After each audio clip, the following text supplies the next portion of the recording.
وہ دن آیا جو عذاب الہی کا تھا، بارش شروع ہوئی، اور بارش کے متعلق قرآن میں اللہ فرماتا ہے ہم نے آسمانوں کے سارے دروازے کھول دیے اور زمین کے سارے سوتے پھاڑ دیے۔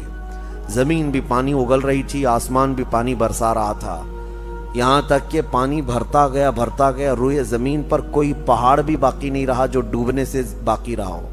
السلام علیکم دوستو، کیسے ہیں پیارے اسلامک بھائیو؟ امید کرتا ہوں انشاءاللہ آپ سب خیریت سے ہوں گے۔ اللہ آپ سب کو ہمیشہ سلامت رکھے۔ میرا نام محمد عفران ہے۔ آج پھر ایک نئی ویڈیو لے کر آپ سب کی خدمت میں حاضر آیا ہوں۔ اس ویڈیو کا ٹاپک ہے حضرت نوح علیہ السلام کی قوم میں سب سے بری عادت کون سی تھی، جس کو سن کر آپ سب بالکل حیران ہو جائیں گے کیونکہ وہ لوگ عجیب طرح کے تھے۔ تو آئیے سنیں گے اس ویڈیو میں مفتی سلمان اظہری صاحب کی زبانی، اور اس ویڈیو کو دیکھ کر کچھ اس پر عمل بھی کرنے کی کوشش کریں گے انشاءاللہ۔ تو بنا دیر کیے ہوئے آئیے اس ویڈیو کو دیکھتے ہیں دوستو۔ ذکر آئے ہوئے ہیں، ایک بات یہاں پر ملتی ہے کہ حضرت نوح علیہ السلام کی قوم پر جب عذاب آ رہا تھا، 950 سال تبلیغ فرمائی حضرت نوح علیہ السلام نے، اور ان کی قوم سرکش رہی، اور آپ جب ان کو ڈراتے عذاب الہی سے تو وہ مذاق اڑاتے ہیں۔ فَأْتِنَا بِمَا تَعِدُنَا، جس چیز کا تم وعدہ کرتے ہو لا کر کے دکھاؤ عذاب کیسا ہوتا ہے۔ تو حضرت نوح علیہ السلام نے اللہ کی بارگاہ میں عرض کیا کہ مولا یہ میری ہر گھڑی ہجو کرتے ہیں اور چیلنج کرتے ہیں عذاب کے لیے۔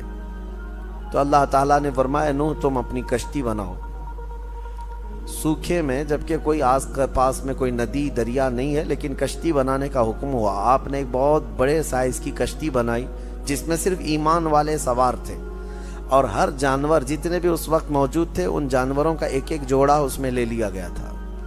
3 منزلیں کی وہ کشتی تھی، لکڑی کی بنائی ہوئی۔ اس وقت بھی ان کی قوم مذاق اڑا رہی تھی نوح علیہ السلام کے متعلق کہ ان کا دماغ نکل گیا ہے، ذہن توازن کھو گیا ہے، یہ سوکھے میدان میں اتنی بڑی کشتی بنا رہے ہیں، آخر اس کو اٹھا کر لے جائے گا کون سمندر تک اگر ان کو جانا بھی ہے سفر پہ تو۔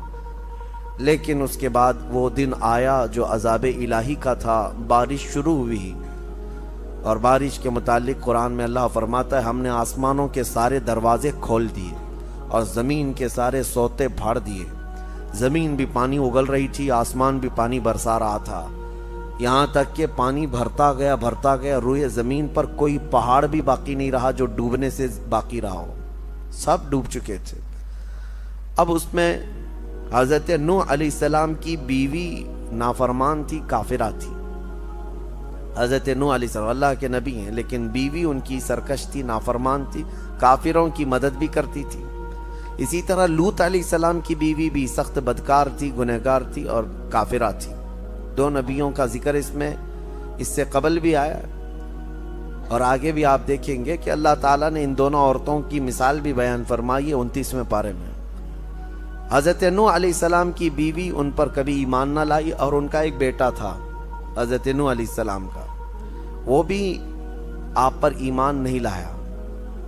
اب جب بارش آنے لگی بہت تیز اور پانی بھرنے لگا، کشتی تیرنے لگ گئی، تو ایک پدری محبت ہوتی ہے جس کو کہتے ہیں شفقت پدری، یعنی باپ کی محبت اپنے بیٹے کے لیے ہر ایک کے دل میں کچھ نہ کچھ ہوتی ہے، چاہے کیسا بھی بیٹا ہو۔ تو حضرت نوح علیہ السلام پکارنے لگے اس کو کہ بیٹا آجا میری کشتی میں، تو بچ جائے گا۔ تو وہ ڈھیٹ بن کر کے اکڑتا رہا اور کہا میں اونچے پہاڑ پر چڑھ جاؤں گا، مجھے تمہاری کشتی کی ضرورت نہیں، اپنے باپ کے خلاف گیا۔ تو حضرت نوح علیہ السلام کو غم ہوا کہ میرا بیٹا میری مانتا نہیں ہے، میرے خلاف ہے۔ توجہ، اللہ کے نبی کو حکم کیا ہوا؟ اللہ نے فرمایا قال یا نوح انہ لیس من اہلک، اے نوح وہ آپ کی اولاد میں سے ہے ہی نہیں، آپ کیوں غم کرتے ہیں اس بات کا؟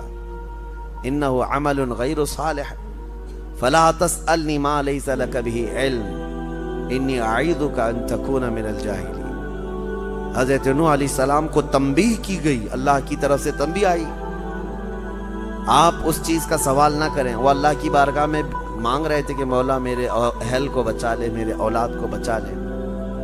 پورا واقعہ اس میں موجود ہے کہ جب اللہ کے نبی کشتی پر سوار ہوئے تو کہا یا بنی ارکب معنا ولا تکن مع الکافرین، بیٹا آ جا، کافروں کے ساتھ مت جا۔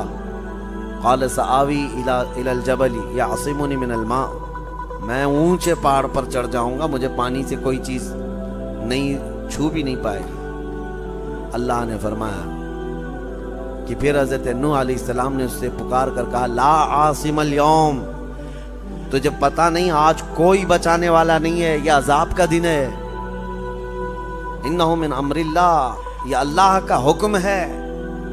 لیکن پھر بھی وہ نہ مانا، ہلاک ہو گیا، پانی میں ڈوب گیا، ختم ہو گیا۔ تو پھر نوح علیہ السلام کو جو بیٹے کی محبت تھی اس پر اللہ نے تنبیہ فرمائی کہ وہ آپ کی اولاد میں سے ہے ہی نہیں۔ پتہ یہ چلا کہ نبی کا نافرمان ہو تو اولاد میں سے ہو کر بھی وہ نہ کے برابر ہوتا ہے، نہ کے برابر ہے۔ اگر کافر ہے تو اس کا نسب ختم ہو گیا، اس کا نسب ختم ہو گیا۔ ہاں، نبی کے اولاد میں سے وہی ہوں گے جو ایمان والے ہوں گے۔ ایمان والوں کو ہی آل بھی کہا جائے گا، اہل بھی کہا جائے گا، ایمان والے ہوں، ورنہ نسب ختم ہو جاتا ہے۔